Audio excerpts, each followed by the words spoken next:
Dando continuidade então ao assunto das funções de várias variáveis, neste vídeo vamos falar da interpretação geométrica do valor numérico da derivada parcial em um certo ponto. Vamos falar também da estimativa e do cálculo do crescimento total da função. E por último, da diferencial total. Não confundir, claro, diferencial total com derivada total, que uma vez que a função é de várias variáveis, não existe uma derivada total, então. Muito bem, então já vimos no outro vídeo que a derivada parcial, para que ela seja calculada, eu vou restringir a função de várias variáveis à variação de apenas uma função. Então, por exemplo, obtenho este gráfico parcial aqui, que é de f de x, y constante, para um certo valor de y constante. Então, da mesma forma que a derivada parcial d rho de z, d rho de x representa uma derivada de uma função tratada como uma função de uma única variável, então vamos dar uma roubadinha aqui no conceito de derivada da função de uma única variável para lembrar que a interpretação geométrica do valor numérico da derivada de uma função de uma variável significa o coeficiente angular da reta tangente à curva no ponto. Neste caso da derivada parcial, o valor numérico desta derivada, que agora ainda admitindo que é uma função de apenas duas variáveis, então esta derivada é tomada no ponto x0, y0, mas com x variável e y constante igual a y0. Então, a interpretação geométrica deste valor numérico nada mais é do que ainda o coeficiente angular da reta tangente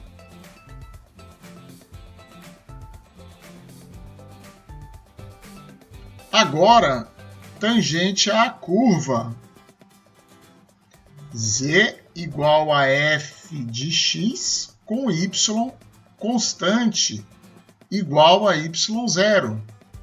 Então, lembram-se do outro vídeo em que eu tinha a superfície z igual a f de xy, o plano y constante intercepta a superfície z igual a f de xy e resulta esta curva, que aqui está.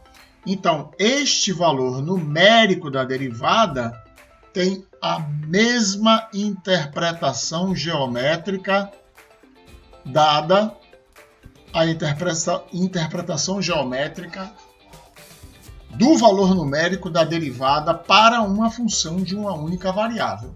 Então, d rho de z, d rho de x é o coeficiente angular da reta tangente à curva z igual a f de x com y constante, e d rho de z, d rho de y é igualmente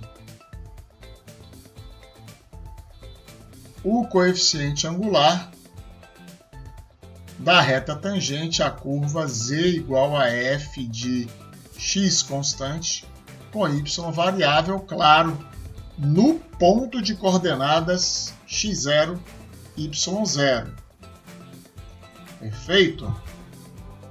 Então esta é a interpretação geométrica deste valor numérico.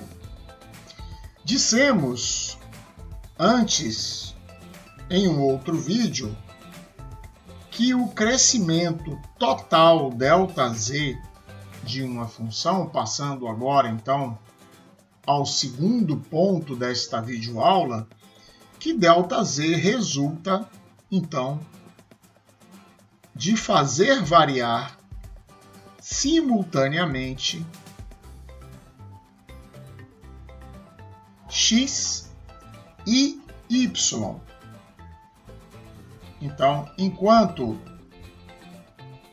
ΔZ, o crescimento parcial devido a x, eu vario apenas x, e ΔZ devido a y, vario apenas y, agora, no crescimento total, vou variar simultaneamente x e y.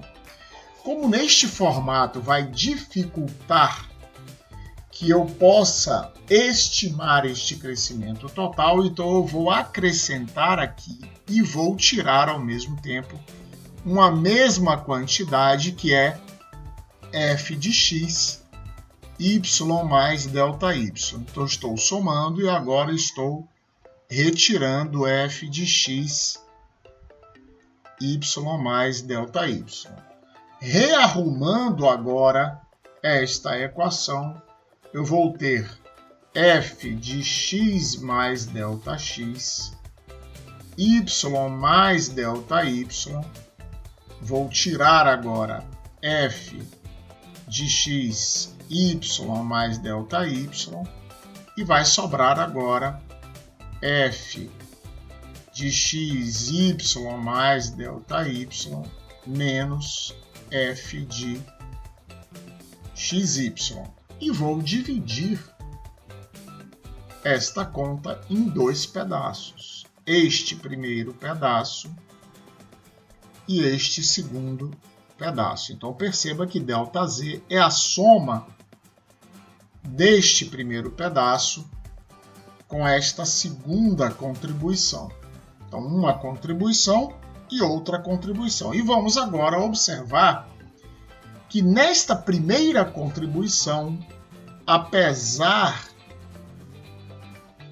de eu ter aqui y mais ΔY, mas como este valor permanece o mesmo nas duas parcelas, eu estou mantendo o y constante e variando apenas x. Observe que aqui há um acréscimo à variável x, de x para x mais ΔX, portanto, houve uma variação ΔX, enquanto o y não varia. Se eu subtrair a coordenada y nas duas contribuições aqui, eu vou perceber que não existe variação para y. Enquanto que na segunda parcela, eu observo que x se mantém constante e y varia de ΔY. Vamos então agora aplicar a primeira contribuição, o teorema de Lagrange. O que diz o teorema de Lagrange? Vamos recordar. O teorema de Lagrange é aplicável a uma função de uma variável, derivável no intervalo AB, então f de B menos f de A é igual a f' de C vezes B menos A, onde C é um ponto entre A e B. O que diz o teorema de Lagrange é que existe um ponto C e C pertence ao intervalo fechado AB, onde eu posso estimar esse crescimento ΔF através da multiplicação da derivada de f no ponto C multiplicada por B menos A. Aplicando aqui a esta parcela f de x mais ΔX, y mais ΔY, menos f de x, y mais ΔY, eu observo que neste valor, x variou de ΔX, portanto, B menos A é igual a ΔX. E f' de C nada mais é do que dρ de f, dρ de x, agora calculado num ponto x barra e na coordenada y mais ΔY, onde x barra pertence ao intervalo x, x mais ΔX. Observo também que no caso mais geral, ΔX e ΔY não tendem a zero. Então, por enquanto, eu quero estimar o crescimento ΔZ. Então, estou estimando este pedaço f de x mais ΔX, y mais ΔY, menos f de x, y mais ΔY, usando o teorema de Lagrange, que vou deixar aqui num dos cartões deste vídeo para que vocês possam assistir e compreender o teorema de Lagrange, que neste vídeo está explicado como funciona. Então, estimei esta primeira grandeza desta forma. Observando que esta derivada parcial d rho de z, d rho de x, que é evidentemente a mesma coisa que d rho de f, d rho de x, tomada num ponto x barra e y mais ΔY. E agora vou aplicar o mesmo teorema de Lagrange a outra grandeza, que é f de x, y mais ΔY menos f de xy.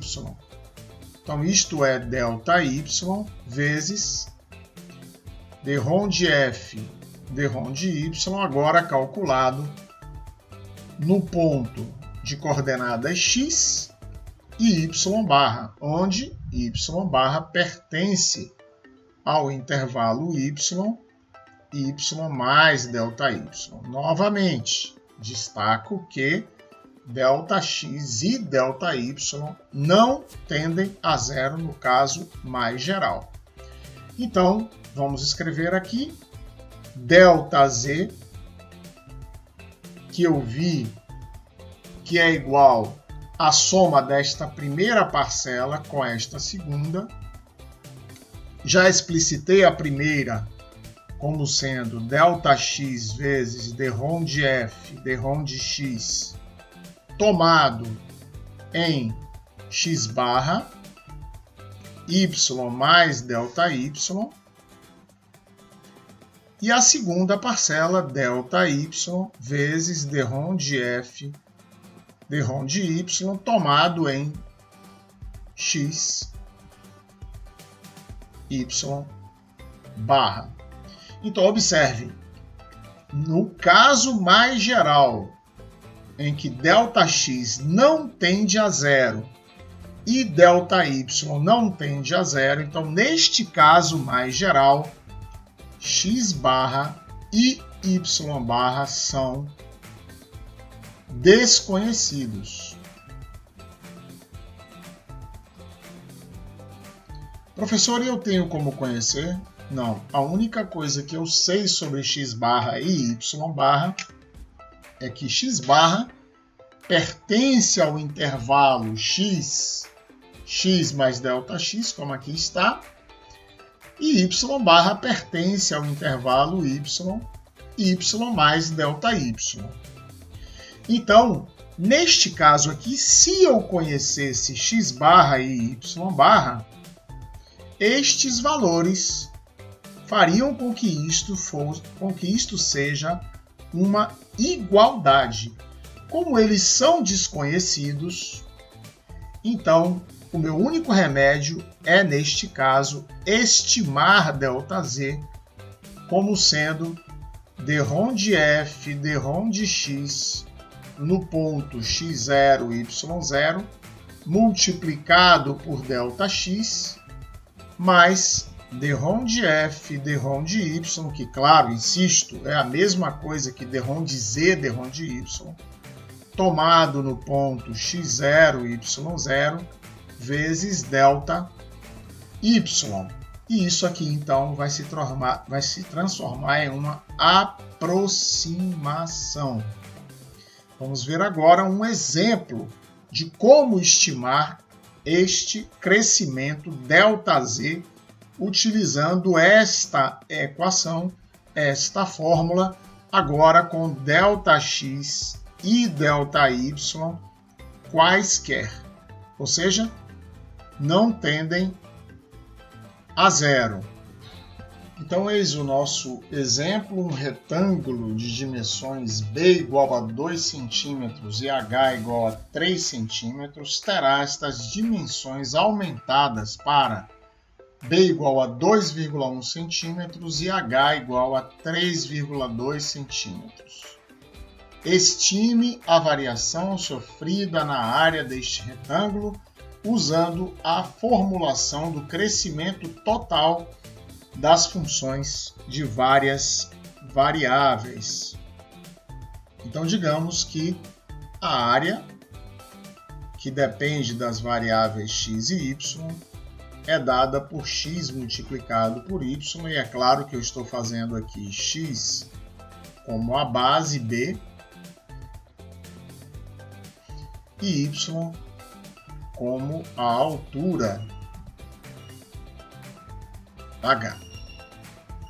Muito bem, então a de xy igual a x multiplicado por y. Então, o meu delta A é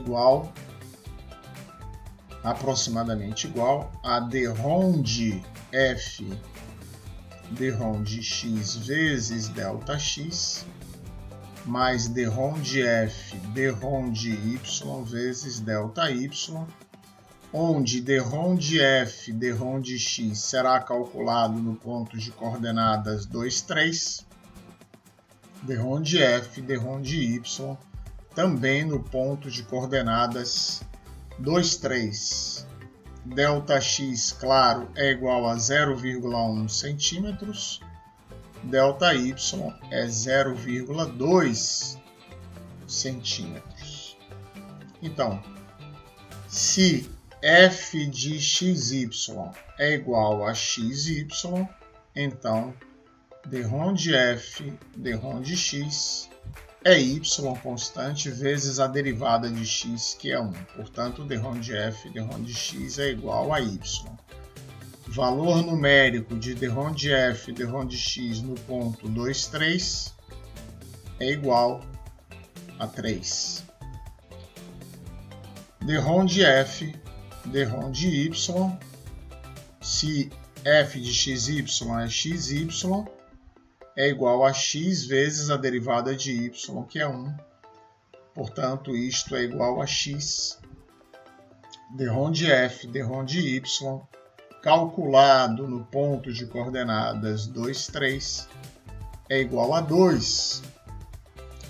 Portanto, meu delta A é igual a dρ de f dρ de x delta x mais dρ de f dρ de y delta y, que é igual a 3 vezes 0,1 mais 2 vezes 0,2, que é igual a 0,7 centímetros quadrados. É claro que aqui o meu delta A é aproximadamente igual a isso. Então, vamos ver quanto é o meu crescimento real delta A. Claro que o meu delta A real exato é igual a f de 2,1, 3,2 menos f de 2, 3. F de 2,1, 3,2 é 2,1 vezes 3,2, que é igual a 6,72 centímetros quadrados. F de 2, 3 é 2 vezes 3, que é igual a 6 centímetros quadrados. Portanto, o meu delta A é 0,72 centímetros quadrados. Se eu comparo com o meu delta A, que foi aproximado por 0,7 centímetros quadrados, eu vejo que não foi uma aproximação tão ruim assim. Então, esta é a aplicação da fórmula do crescimento total, aproximando este crescimento total para ΔX e ΔY quaisquer. Agora, se eu imaginar que quando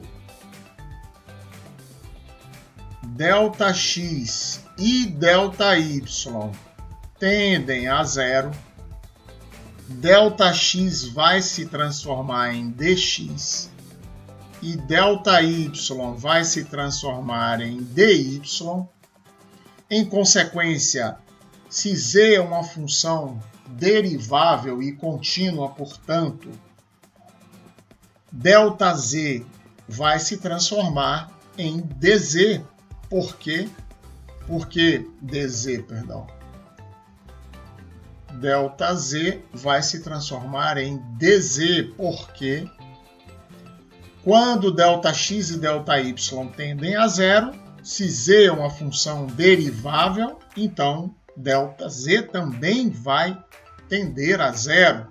Portanto, ΔZ se transforma em dz. Então, eu chego à fórmula do diferencial total.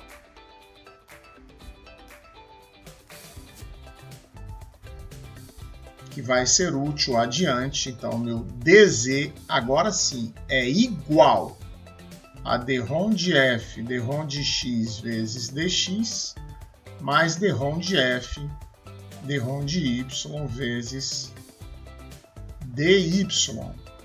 Então, essa é a fórmula do meu diferencial total.